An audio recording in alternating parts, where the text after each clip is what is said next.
ఇక్కడ మనం అర్థం చేసుకోవాల్సింది, రంగా హత్యను రాజకీయంగా వాడుకునే అధికారంలోకి వచ్చిన కాంగ్రెస్ పార్టీ 2004 ఎన్నికల్లో రంగా తనయుడు రాధాకు వైఎస్ఆర్ టికెట్ నిరాకరించడంలో ఆంతర్యం ఏంటి? తెలుగుదేశం పార్టీ స్థాపించి ఘన విజయం సాధించి అధికారంలోకి వచ్చిన తర్వాత ఎన్టీ రామారావు ముఖ్యమంత్రిగా తొలిసారి ప్రమాణ స్వీకారం చేసిన తర్వాత జరిగిన మొట్టమొదటి హత్య దేవినేని మురళీది కావటం విశేషం. అంతకుముందు జరిగిన అన్ని హత్యలు కాంగ్రెస్ పాలనలోనే జరిగాయి. కాంగ్రెస్ పాలనలో జరిగిన ఏ ఒక్క హత్యకు కులం రంగు పోయలేదు. ఎందుకంటే అన్ని హత్యలు ఎడారి రెడ్డి కాంగ్రెస్ పాలనలో జరిగాయి కాబట్టి.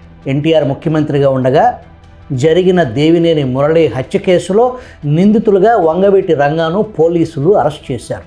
అప్పుడు కాంగ్రెస్ పార్టీ తరపున ఎడారి రాజశేఖర రెడ్డి రంగంలోకి దిగి, మీ కాపు నాయకుడు రంగాను పోలీసులు చిత్రహింసలకు గురి చేస్తున్నారు, చలో విజయవాడ కాపునాడు కార్యక్రమానికి పెద్ద ఎత్తున ఆర్థిక సాయం చేశారు.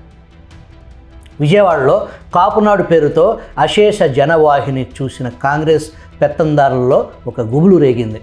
సమీప భవిష్యత్తులో వంగవీటి రంగా కాంగ్రెస్ పెత్తందారులకు గట్టి పోటీగా నిలబడే వారి అధికార దాహానికి అడ్డుగా నిలబడతారేమో అనే భయం పట్టుకుంది.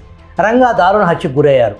ఆ హత్యలో రాయలసీమ నాటుబాంబులు బెజవాడకు పరిచయం చేసింది ఎవరో ఇప్పటికీ రహస్యమే. ఒక రంగా హత్య కారణంగా అధికారంలోకి వచ్చిన కాంగ్రెస్ పార్టీ రాష్ట్రంలో కేంద్రంలో అధికారంలో ఉన్నది కాంగ్రెస్ పార్టీ అయినప్పటికీ రంగా హత్య నిందితులను శిక్షించడంలో కాంగ్రెస్ పార్టీ ఎందుకు విఫలమైందో ఇప్పటికీ రహస్యమే.